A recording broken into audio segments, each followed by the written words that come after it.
être ôtée. Cette montagne doit être ôtée. Alors, on a déjà eu l'habitude de penser que toutes les montagnes sont des obstacles. Toutes les montagnes ne sont pas des obstacles. Toutes les montagnes ne sont pas forcément des œuvres de ténèbres. Alors, certaines montagnes sont des lieux de rencontre. La Bible dit que Moïse a fait la rencontre de l'Éternel pour la première fois sur une montagne. Donc, certaines montagnes constituent des lieux de rencontre. Certaines montagnes également sont considérées comme des lieux de transformation. Par contre, d'autres sont également considérés comme des lieux d'élévation spirituelle. Pendant que d'autres montagnes sont considérées comme des lieux de manifestations surnaturelles. Vous avez des apparitions, vous avez des visions. Et c'est cela. Donc toutes les montagnes ne sont pas forcément des lieux ou des entités démoniaques. Il y a des montagnes qui constituent des lieux de manifestation spirituelle, surnaturelle, où Dieu se révèle, le ciel s'ouvre, où vous avez des visions, où vous avez des phénomènes surnaturels qui vous arrivent. Et c'est dans certains lieux également, dans certaines montagnes, c'est le lieu des alliances, où des alliances sont faites entre Dieu et un homme. C'est aussi, pour certaines montagnes, le lieu où les autels sont bâtis, où il y a le lieu des autels et les alliances. Donc, ces montagnes constituent également la manifestation de la puissance de Dieu. Donc, le lieu des autels, où on élève, où lorsqu'un homme a eu une apparition, une vision, une pensée, il bâtit un autel en l'honneur du Dieu qui lui est apparu, il offre un sacrifice. Alors, certaines montagnes également représentent le lieu de prière et de grandes décisions. La Bible dit, lorsque Jésus est allé sur la montagne, il est allé prier toute la nuit, et quand il est descendu avec les décisions qu'il avait conclues, qu'il avait prises avec son Père pour établir une équipe de collaborateurs. Alors, pendant que certaines montagnes également, dans l'ancien temps, constituaient un lieu de refuge. C'est-à-dire que lorsque certaines personnes étaient poursuivies, ils allaient se cacher dans les montagnes. Ils allaient se cacher là-bas pour se protéger. C'est pourquoi, vous voyez, dans les pays arabes, généralement, les terroristes aiment les montagnes, aiment aller se réfugier dans les montagnes, bâtir leur base dans les montagnes, s'installer, se cacher dans les montagnes. Alors, ce côté positif des montagnes dont je viens de vous énumérer de manière sommaire, alors, ne faites pas l'objet de notre rencontre de ce jour. Qu'est-ce qui fait l'objet de notre rencontre de ce jour? C'est cette montagne doit être ôtée. De quelle montagne il est question? De ce qui constitue des véritables remparts, des véritables obstacles, des véritables difficultés qui se dressent face à nous. Donc, humainement, on a du mal à s'en défaire. Donc, humainement, on a du mal à traverser et on a du mal à contourner cette montagne. Donc, c'est cette entité, cette forteresse-là, dont nous faisons face et dont les efforts humains n'ont pas réussi à déplacer. Ces montagnes constituent des véritables difficultés, des problèmes de santé, des soucis, Donc, cette montagne, on a tout fait, on a essayé, on a jeûné, on a tout fait, on a fait tout ce qu'il fallait, mais on a comme l'impression que tous les efforts consentis pour déplacer cette montagne ne servent complètement à rien. Et on a l'impression que tout ce qu'on a fait est inutile. Alors là, on a face à nous une réelle montagne. Cette montagne qui doit se déplacer, dont les efforts humains n'y arrivent pas. On a en face de nous une véritable forteresse. On a en face de nous un véritable rempart qu'il faut détruire. C'est pourquoi vous voyez la muraille de Jéricho n'a pas été détruite par les efforts humains. La muraille de Jéricho a été détruite, bien aimé, par l'apport, la puissance de Dieu qui a renversé la muraille de Jéricho. Les efforts humains n'ont pas pu le faire. Il a fallu quoi? Juste 7 tours. 7 tours, bien aimé, pour détruire une muraille. Comment peut-on détruire une véritable forteresse qui est dressée magistralement dans une ville? Comment un simple 7 tours peut-elle détruire, bien aimé, cette forteresse? Comment est-ce possible? Lorsque vous ne pouvez plus faire quelque chose de manière humaine, vous êtes obligé de compter sur Dieu. Alléluia. Amen. Lisons Zacharie chapitre 4. Zacharie chapitre 4.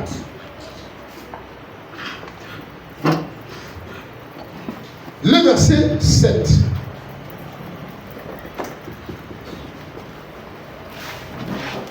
Je vais lire à partir du verset 6 pour vous donner une idée. Qu'est-ce que la Bible dit?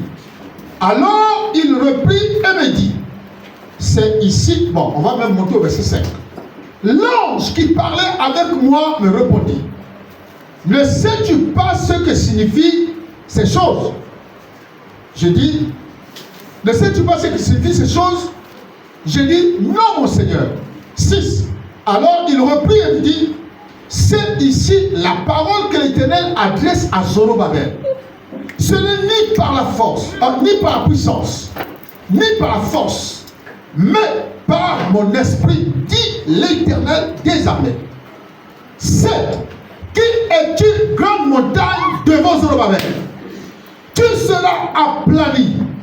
Il posera la pierre principale au milieu des acclamations. Grâce, grâce pour elle. Est-ce qu'on peut dire amen? Amen. Assure-nous.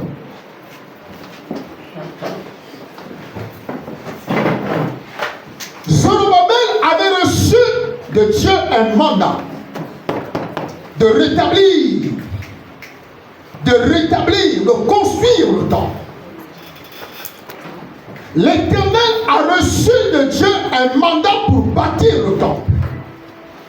Mais Zorobabel se retrouvait confronté à une entité, à une montagne. Il se retrouvait confronté à une montagne. L'ange lui apparaît, l'ange s'adresse à lui. Et ensuite, le verset 4, il dit, le verset 7, qui es-tu, grande montagne, devant Zorobabel? Zorobabel a été confronté aux difficultés. Je veux le bâtir, je veux construire, j'ai ce projet, mais je n'y arrive pas. Je ne sais pas comment contourner autant pour moi cette situation. Je ne sais pas comment faire. L'ange apparaît pour fortifier Zorobabel. Et c'est l'ange qui s'adresse à la montagne. Et qui dit, qui es-tu, grande montagne, devant Zorobabel? Et il dit, il posera des pierres. Il bâtira cette église. Il bâtira ce temple. Il le fera au vu et au su de tout le monde. Tu ne peux rien contre Zorobabel. Zorobabel était comme découragé, désemparé, parce que ne sachant pas ce qu'il doit faire. On m'a donné une mission de bâtir le temple. Mais il y a cette montagne, je fais comment? Qu'est-ce que je fais? Il n'a pas abandonné. L'ange lui a dit, voici la parole de l'Éternel. Et ensuite, l'homme s'est adressé à la montagne. Il dit, qui es-tu, grande montagne? Qui es-tu, grande montagne? Qui es-tu, grande montagne? Qui es-tu? Pourquoi tu as du mal à partir? Pourquoi c'est toujours la même situation? Pourquoi tu as prié, tu as jeûné? La situation est la même. Qui es-tu? Malgré les efforts que je fais, on a l'impression que tu es toujours là. Qui es-tu? Qui es-tu? Malgré les jeûnes, mais tu es toujours là. Qui es-tu? Qui es-tu, grande montagne? Devant Zorobabel, devant celui qui a reçu le mandat, il doit construire. Et s'il doit construire, ça veut dire que tous les obstacles qui sont devant son chemin, il doit les détruire. Mais toi, Zorobabel a du mal à te détruire. Qui es-tu? Qui es-tu? La Bible dit, l'ange dit, il posera. Il s'adresse à la montagne, il dit, il posera la pierre principale au milieu des acclamations. Ça veut dire que là où il y a la difficulté, pendant que les hommes observaient comment Zorobabel va commencer à faire ses premières fondations, comment les gens sont observés, regardaient, ça disait que lui là, il est en train de s'avancer. Et l'ange dit, il posera la pierre principale devant les acclamations. Ça veut dire que lorsqu'il va poser la première pierre, les gens vont acclamer et diront, ah oui, lui là il a persévéré. On ne pouvait pas imaginer qu'il pouvait le faire. On ne pouvait pas penser qu'il pouvait commencer cet endroit. Il est fort.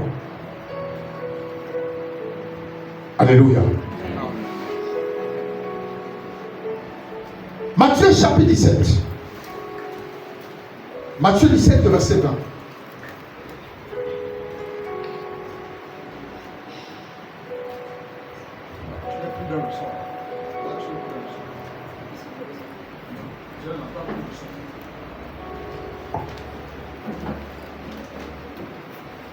Matthieu chapitre 17.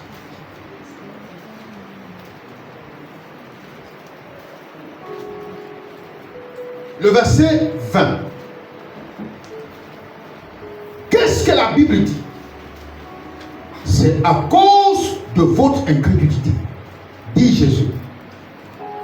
Je vous le dis en vérité, si vous aviez de la foi, comme un grain de sélévé, vous diriez à cette montagne, transporte-toi d'ici là, et elle se transporterait. Rien ne vous serait impossible. Alors, vous comprenez la question de l'ange à la montagne. Qui es-tu devant Zorobabel? Et Jésus qui dit, si vous avez de la foi, rien ne vous sera impossible. Alors, c'est quoi cette chose-là? C'est quoi cette montagne qui se dresse dans votre vie, dans votre foyer, dans votre santé, dans vos études, dans vos activités, dans votre vie spirituelle, et qui a du mal à partir? Connaissant qui vous êtes, comment est-ce possible? Connaissant qui vous êtes, comment est-ce possible que la même chose perdure? Comment est-ce possible que le même problème perdure? Comment est-ce possible que cette montagne n'ait pas bougé d'un seul iota? Le verset, chapitre 21, le verset, chapitre devant. Qu'est-ce qu'il dit?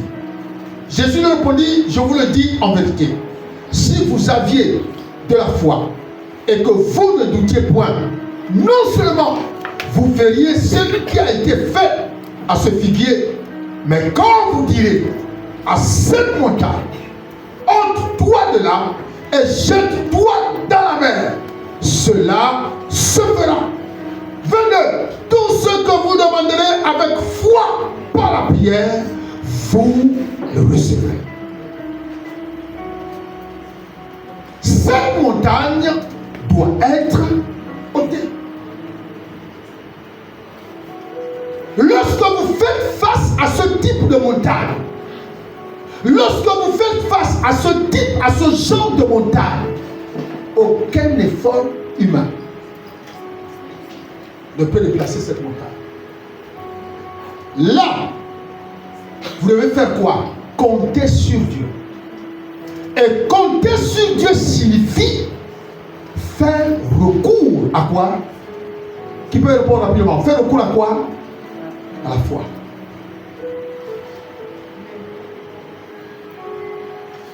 C'est la foi qui déplace les montagnes.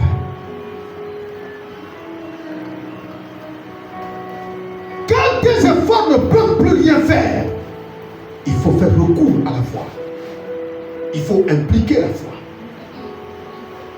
C'est pourquoi Jésus parle en disant, si vous aviez de la foi comme un grain de sénévé, comme un grain de sénévé, Jésus n'a jamais dit si vous aviez une grande foi. Il n'a jamais dit. C'est pas la grande foi qui déplace la montagne. La foi qui déplace la montagne, elle est semblable à un grain de sénévé, qui signifie la petite foi. Alléluia. Amen. Et si vous aviez la foi comme un grain de sénévé, et on vous l'a déjà expliqué que le grain de sénévé est la plante la plus petite qui existe en Israël. Imaginez quand vous avez les grains de l'oseille. Vous voyez, la graine de l'oseille. La graine de l'oseille, elle est plus grande que la graine de sénévé dont on parle. La graine de sénévé est encore plus petite. Peut-être semblable à un grain de sel de mer ou à un grain de sucre peut-être.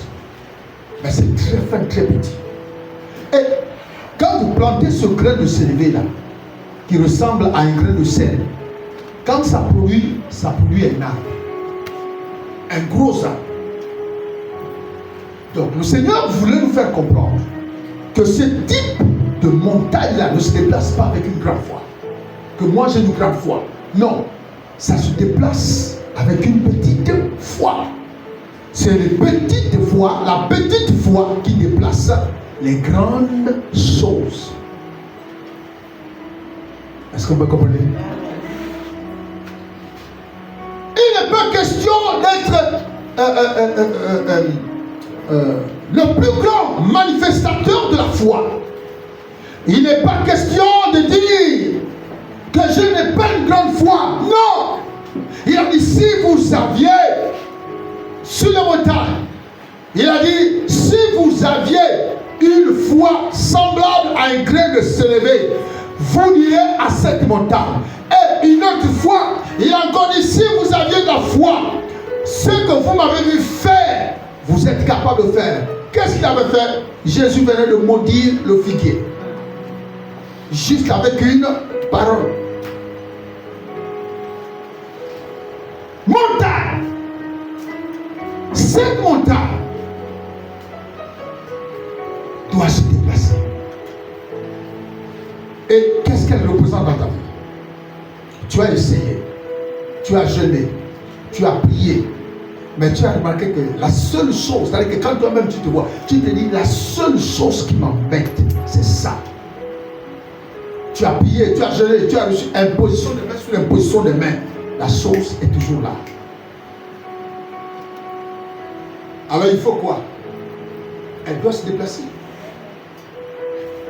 La chose doit se déplacer. Si tu as la foi, tu dirais à cette montagne, ôte-toi de là et va ailleurs.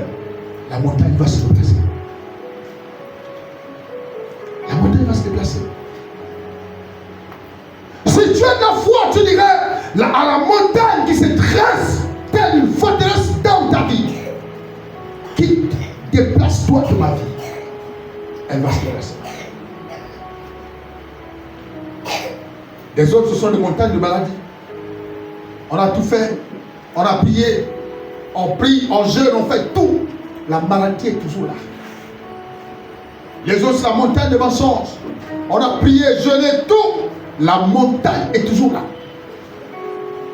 On a tout fait. Tu as essayé de prier, peut-être pour quoi? Tu as le dossier, tu as déposé ailleurs et à gauche. Tu as pris, tu as tout fait. Mais la montagne est là. Et la montagne constitue un véritable obstacle vers ton progrès, vers ton évolution, vers ta bénédiction. Elle se dresse là, au point même que parfois, tu ne sais même pas comment la contrôler, comment la déplacer, comment faire. Parfois, tu ne sais pas ce qu'il faut faire. Et c'est quand tu ne sais pas ce qu'il faut faire, tu as essayé toutes les méthodes, toutes les voies, rien n'a marché. Rien n'a marché. Alors, à partir de ce moment, tu es obligé de faire recours à la foi. Recours à la foi. C'est la foi qui déplace les montagnes. Ce n'est pas par la force, ni la puissance. Disons ça. Zacharie 4.6. C'est Zacharie 4.6. Reprenons dans Zacharie.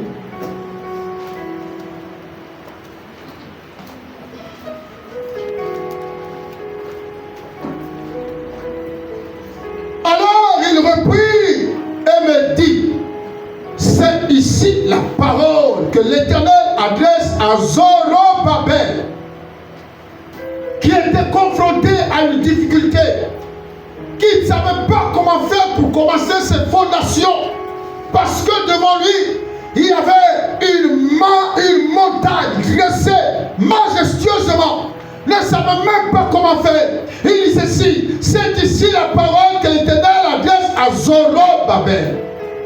Ce n'est ni par la puissance, ni par la force, mais c'est par mon esprit, dit l'Éternel des armées. Par mon esprit, dit l'Éternel des armées. Frère, toutes les montagnes, il faut faire recours à la foi et à la force et la puissance de l'Esprit de Dieu pour que cette montagne se déplace. Alléluia.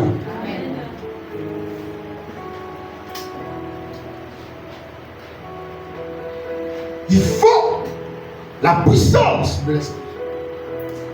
Il faut la force de l'Esprit pour déplacer, pour détruire cette montagne. Vous savez que vous avez cette montagne, dès qu'il y a cette montagne autour de votre vie quotidienne, vous aurez du mal à progresser. Parce que ça bat votre chemin. Ça constitue un obstacle, une forteresse. Ça vous empêche d'avancer. Ça vous empêche d'évoluer. Ça vous empêche de vous marier. Ça vous empêche d'accomplir des desseins de l'Éternel. Ça vous empêche. Ça devient une forteresse. Frère, une forteresse. Et la forteresse, bien aimée, on ne la déplace pas avec les voies humaines. Il faut la force de l'Esprit, la puissance de Dieu pour déplacer ce type de montagne qui se dresse dans le feu. Amen. Amen. Alléluia. Amen. Voilà, si vous voyez quelqu'un qui vous dit, bon, papa, je fais un travail parce que moi, ma vie, c'est la débauche, ma vie, c'est la débauche. Vous jeûnez pour la personne. Vous priez pour la personne. La personne fait à la fin de ce temps, la personne des offrandes, tout ce que vous voulez. Mais vous vous rendez compte que 2 jours après, la personne va retomber. 2 jours après que la personne retombe, encore pire, encore, la personne va en empirant. En empirant. Pourtant, on a prié. Vous n'allez pas mettre en cause la grâce qu'il repose sur le serviteur de Dieu. Vous n'allez pas mettre en cause l'église qui a la puissance là-bas. Non! Il y a des forteresses qui se dressent dans la vie des personnes pour que ces forteresses ça les déplace. C'est pourquoi vous voyez la Bible dit le roi monsieur est forcé. Ça veut dire que pour certaines personnes, il faut les forcer. Même contre leur volonté. Le royaume de Dieu est forcé et ce sont les violents qui s'en emparent.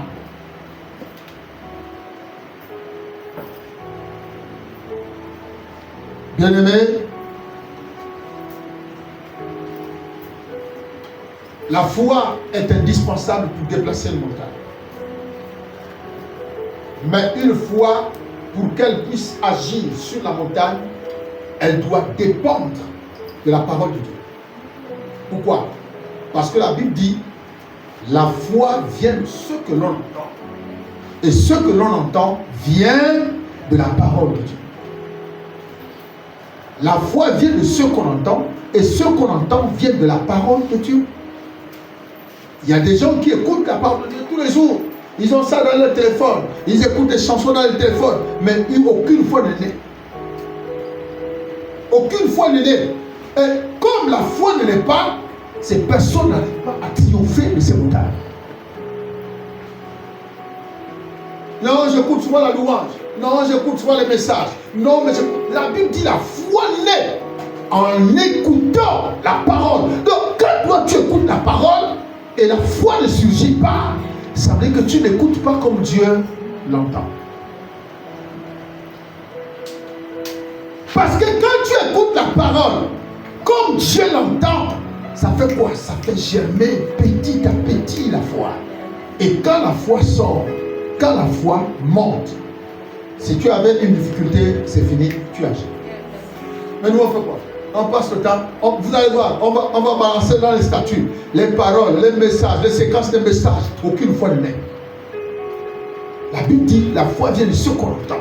Et ce qu'on entend vient de la parole de Dieu. Donc ce type de foi qui déplace les montagnes doit dépendre de la parole de Dieu. Tu me comprends? Amen. Voilà. Si cette foi dépend de la parole de Dieu, ça veut dire que cette foi doit être en accord avec la parole. Dès que la foi est en accord avec la parole, frère, la montagne obéit tout de suite. La montagne obéit. C'est pourquoi la bouche qui proclame la foi ne doit plus être la même bouche qui proclame le contraire. Amen. C'est pourquoi nos résultats ne sont pas constants. C'est pourquoi on a comme l'impression que nos exercements ne sont pas constants. Pourquoi? Parce que nous croyons aujourd'hui, pendant que vous êtes en train de m'écouter, dès que vous sortez d'ici, votre bouche proclame autre chose.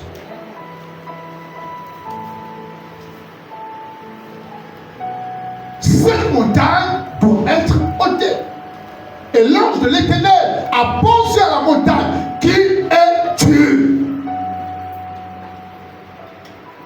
Alléluia. Et toi, tu peux poser, par exemple, le mensonge, par exemple, à la maladie, par exemple, à la pauvreté. Qui es-tu? Pourquoi tu ne parles pas? Pourquoi tu ne te déplaces pas? Tu as du mal à te déplacer. Qui es-tu? Grande montagne devant Zorobabel.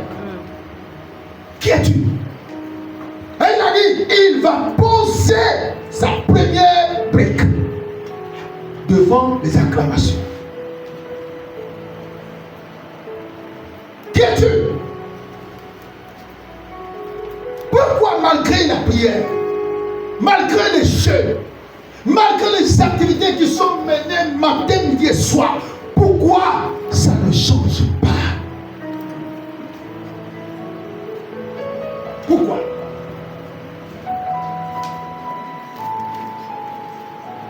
Alléluia. Pourquoi? Pourquoi courir après les prophètes si ta foi ne produit rien? Pourquoi courir de lieu en lieu si ta foi ne produit rien? Si tu as de la foi, tu diras à cette montagne, ôte-toi de là, jette-toi dans la mer. Si tu ne doutes pas, ça veut dire, si après que tu aies prié, si tu n'as pas un langage contraire aux déclarations que tu viens de dire devant l'Éternel, devant l'autel de Dieu, si tu ne donnes pas des paroles contraires, tu verras que ce que tu as demandé arrivera.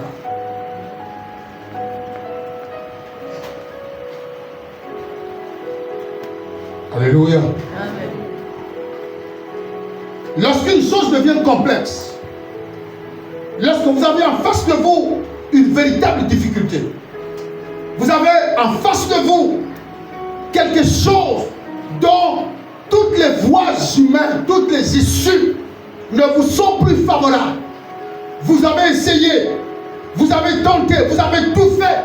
Rien ne change, rien ne s'améliore. Sachez que vous avez en face de vous une montagne.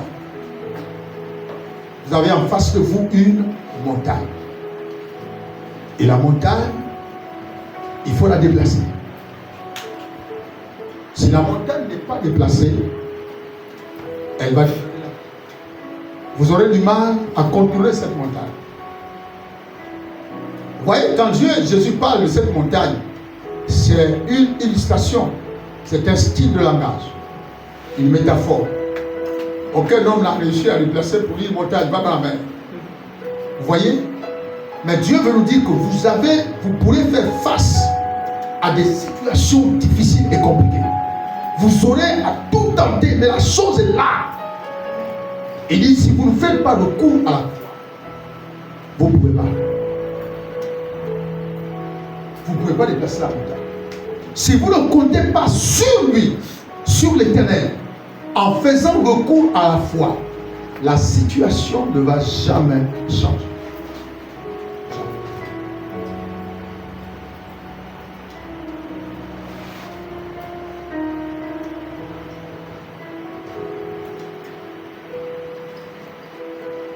Donc ce n'est pas la force de l'esprit, par la puissance de l'esprit, que ces montagnes se déplacent. Il dit, ce n'est ni par la force, au verset 6. Alors il replie et me dit, ce n'est ni, c'est ici la parole de l'Éternel qu'il adresse à Zorobabel. Ça veut dire quoi?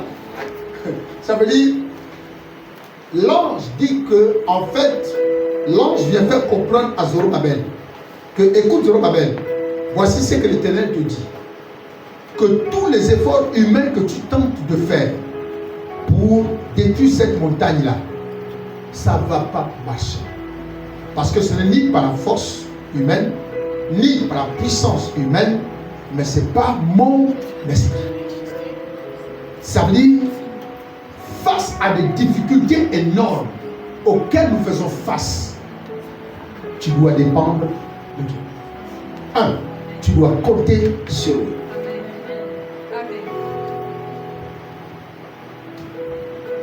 Alléluia. Amen. Tu dois dépendre de lui et compter sur lui. Pourquoi? Parce que quand l'homme ne peut plus, quand l'homme a du mal maintenant à réussir ou à s'en sortir, c'est là où commence la grâce de Dieu. Et c'est là où Dieu doit intervenir. Juste pour te dire que tu as vu, je t'ai laissé tout ce temps vivre ta vie. Rien n'a marché. Maintenant, moi je vais intervenir. Et quand il intervient, ben les résultats sont là. Mais on a besoin d'une petite foi. Pas d'une grande foi. On a besoin d'une petite foi. Et c'est quoi la petite foi? C'est la foi qui t'est utile pour déplacer les situations difficiles. La foi qui t'est nécessaire pour déplacer les montagnes. C'est ça la petite foi. On n'a pas besoin d'une grande foi, non. On a besoin d'une foi utile et nécessaire pour nous permettre de quitter un point A pour le point B. C'est de cette foi dont on a besoin. Si vous avez de la foi comme un grain de sénévé, ce n'est pas forcément toutes les grandes foi qui déplacent les montagnes. Mais la petite foi, le Seigneur nous l'a enseigné qu'elle peut déplacer une montagne.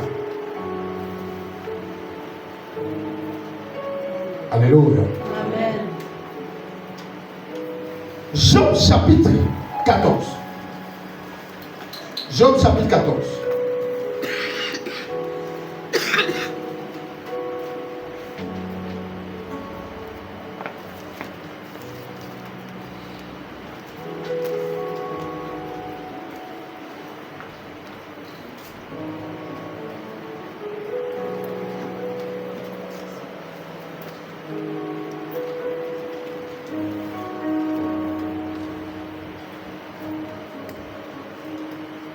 Job chapitre 14.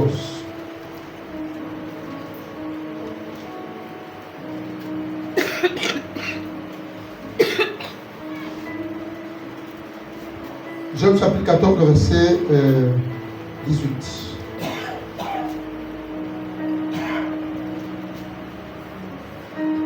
Il est dit, la montagne s'écroule et périt.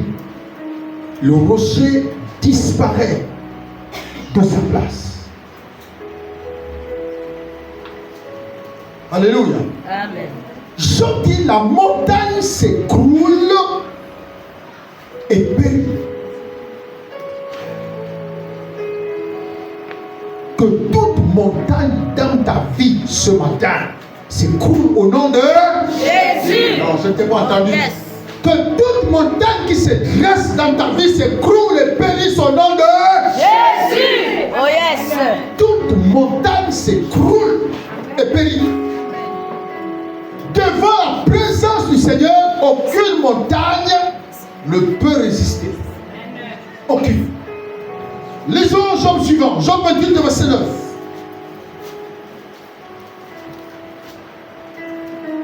Job 28, verset 9.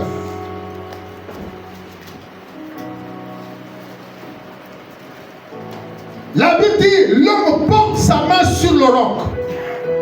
Il renverse les montagnes depuis la racine. Est-ce qu'on peut dire amen? Est-ce que tu peux dire amen? Ton amen est trop faible. Est-ce que tu peux dire amen? La Bible dit que l'homme porte la main sur le roc. Et ensuite, il fait quoi? Nous sommes au verset combien? C'était verset combien? L'homme porte sa main sur le roc. Il renverse les montagnes depuis la racine. Alléluia. Que toutes les montagnes de ta vie qui se dressent dans ta vie soient renversées depuis la racine au nom de... Au nom de... Au nom de... Que toutes les montagnes qui se dressent dans ta vie, dans ton foyer, dans tes études, dans ta santé, soient renversées au nom de...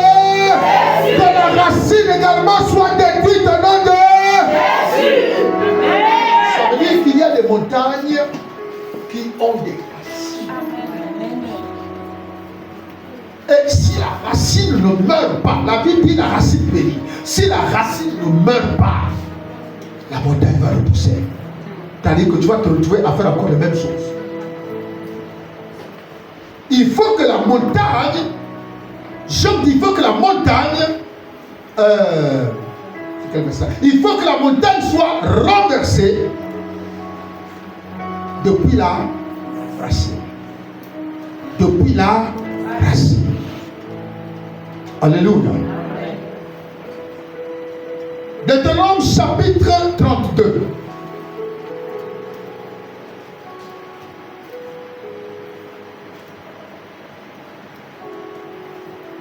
Deutéronome chapitre 32.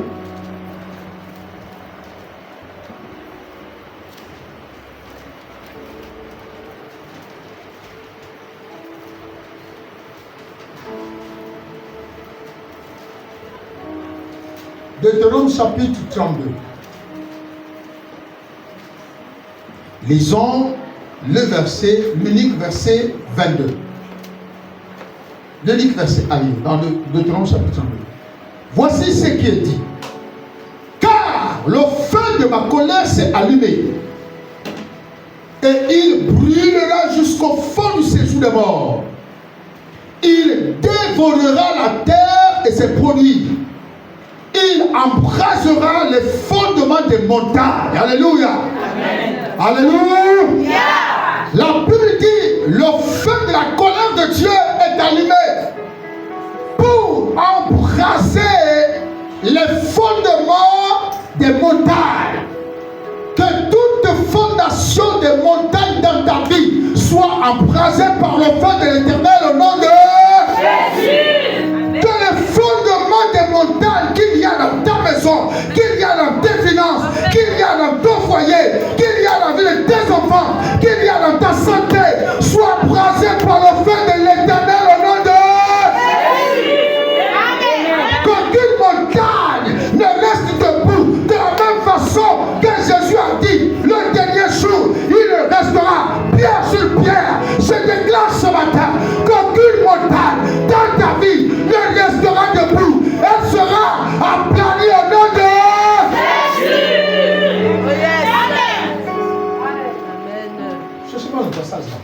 Là où la Bible parle aux montagnes qui seront enclavées.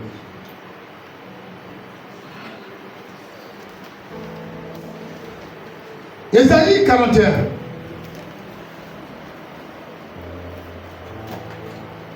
Ésaïe 41. Si vous trouvez, vous faites ça. Ésaïe 41. Je lis pour vous le verset 15. Voici, je fais de toi un traîneau aigu, tout neuf, garni de pointes. Tu écraseras, tu broyeras les montagnes et tu rendras les collines semblables à de la balle. On s'arrête là. Il dit, voici, je fais de toi un traîneau aigu, tout neuf, garni de pointes. Donc, il te dit ce que toi tu vas faire. Tu écraseras et tu broyeras les montagnes. Alléluia. Amen. L'ange a dit, qui es-tu, grande montagne, devant Zorobabel? Qui es-tu? Dieu te dit, tu broyeras les montagnes. Tu broyeras les montagnes. Alléluia. Amen. Que ce matin, toutes les montagnes qui se dressaient dans ta vie soient broyées au nom de Jésus. Amen. Soient broyées au nom de Jésus. Amen. Soient broyées au nom de Jésus. Amen. Quelle que soit la forme de la montagne, je déclare que ce matin, cette montagne soit broyée. Amen. Mais je ne vais pas prier ta main. C'est Zacharie 4. C'est le même verset, hein? Voilà, on va le lire. Zacharie 4, 7.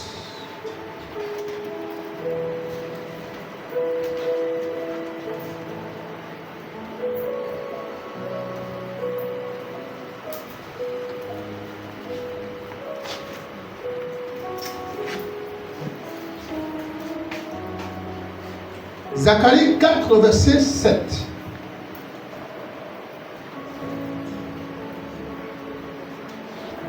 Il est dit, qui es-tu grande montagne devant Zorobabel, tu seras aplani. Alléluia. Amen. Dis avec moi, montagne de ma vie. Montagne de ma vie. Non, je veux bien t'entendre avec conviction. Montagne de ma vie. Montagne de ma vie. Toi qui te dresses. Toi qui te dresses. Dans ma vie. Dans ma vie. Ce matin. Ce matin. Non seulement. Tu seras déplacé. Mais tu seras aplani. Tu seras aplani. Au nom de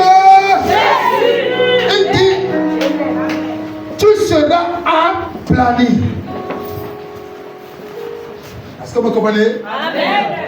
Une montagne aplanie est une montagne qui est remplacée par la plaine.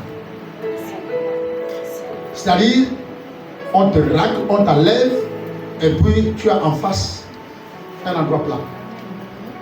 Alléluia. Amen. Amen. Et là, quand tu as en face de toi un endroit plat, tu as les pochettes. Et quand vous regardez, lorsque vous détruisez une montagne, vous vous rendez compte de l'espace que vous avez. Vous vous dites que donc cet endroit-là était grand comme ça. Tu seras aplani. Cette montagne doit se déplacer. Si tu veux déplacer la montagne de mensonge, la Bible dit, tu viens à cette montagne, ôte-toi dedans et jette-toi dans la mer. Bien. Le mensonge, tu l'envoies. Tu n'envoies pas chez quelqu'un. Quelqu'un me comprend? Yes. Tu n'envoies pas chez quelqu'un. Tu l'envoies dans la mer. Tu l'envoies dans les lieux arides. Et vous savez, si vous envoyez le mensonge dans la mer, là vous le retrouvez avec les poissons menteurs. Parce que l'esprit là qui quitte va dans la mer. Les poissons menteurs. Mais vous ne savez pas comment ils mentent. Mais vous allez trouver, entre eux, il y a des mensonges là-bas. Les poissons menteurs. Alléluia. Amen. Quand le mulet parle comme ça là, le mulet parle, la carpe, non pas la carpe, l'adorade regarde, là il ne faut pas l'écouter, c'est un menteur. Parce qu'il y a des esprits de mensonges qu'on envoie trop. Les esprits de mensonges, les esprits des publicités, tout ce qu'on envoie là, si tu dis à cette montagne, ôte-toi là, jette-toi dans la mer. C'est pourquoi vous voyez les lieux arides, vous trouverez toutes les catégories de démons là-bas. Dans les lieux arides, les démons qui sortent les corps sont où? Dans les lieux arides. Les démons alcooliques, les démons de prostitution, les démons de la colère, les démons de la haine, les démons du vol, les démons d'adultère, les démons de... Donc, tous les démons sont là-bas. Dès qu'ils ont chassé les corps dans la vie des personnes, on les envoie dans les lieux arides. Et c'est là-bas où ils sont. C'est pourquoi vous voyez, quand on chasse le démon du corps humain, il va faire quoi? Il va chercher les autres démons ou dans les lieux arides parce qu'il sait que là-bas, ils sont nombreux. Il va chercher 7 autres démons. Donc, déplaçons ces montagnes. Déplaçons-les. Nous avons tellement de puissance, tellement de force que Dieu nous a donné. Déplaçons les montagnes. Déplaçons les montagnes. Alléluia. Amen. Ne cohabitons pas avec ces montagnes-là, ça nous détruit. Ça nous empêche de briller. Amen. Ça nous empêche d'être meilleurs. Ça nous empêche de progresser. Ça nous empêche d'évoluer, d'avancer. Ça nous bloque. Ces montagnes-là nous empêchent d'élargir l'espace de notre temps. Comment peut-on élargir l'espace si il y a les montagnes?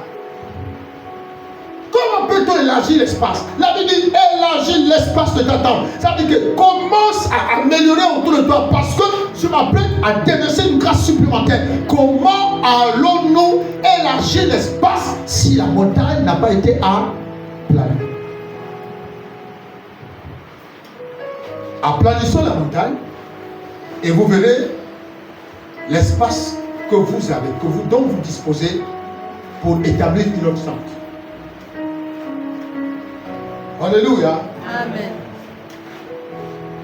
Dis à ton voisin, cette montagne doit être écoutée. Amen. Amen. Répète-le-lui, cette montagne doit être écoutée. Cette montagne doit être écoutée. Maintenant, mettez-vous debout et faites-vous face.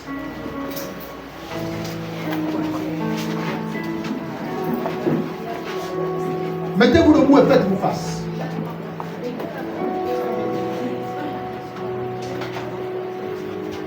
Et pendant que tu es en face de ton frère, en face de ta soeur, mets-toi dans la position de l'ange. Écoutez, ce que je dis là vous semble être un peu amusant. Mettez-vous dans la position de l'ange. Et pendant que vous vous adressez, on a l'impression de vous que vous vous adressez à votre frère et à votre soeur. Mais vous allez vous adresser à cette montagne et dire à cette montagne, grande montagne dans la vie de mon frère, qui es-tu? Grande montagne dans la vie de ma soeur, qui es-tu? Dis-le, adresse-toi.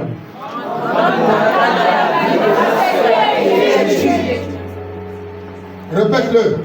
Grande montagne dans la vie de ma soeur, qui es-tu? Maintenant, répète en disant, grande montagne, qui es-tu? Grande montagne, qui es-tu? Répète, qui es-tu? Qui es-tu? Qui es-tu? Qui es-tu? Qui es-tu? Qui es-tu? Qui es-tu? Qui es-tu? Ce matin, tu dois tomber. Ce matin, tu dois flotter. Ce matin, tu seras aplani. Tu seras aplani. Tu seras aplani.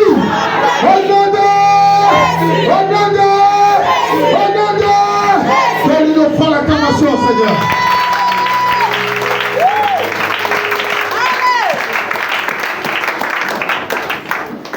Alléluia. Alors, pendant que nous sommes là,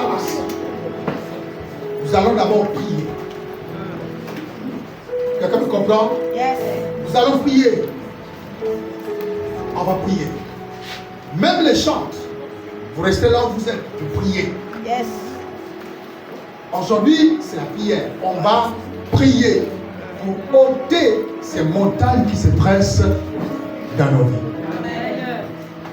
Alléluia.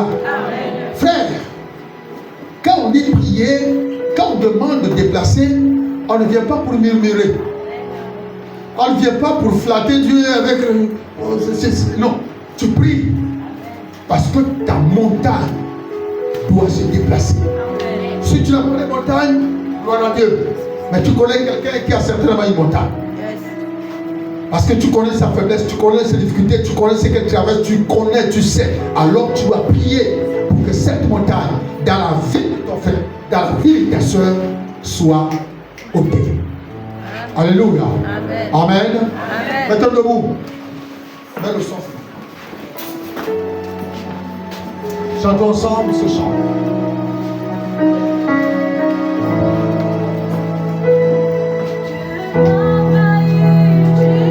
Tout le monde, on y va.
Encore une dernière fois, tu m'envahis, tu m'envahis, tu m'envahis. Oh Jésus.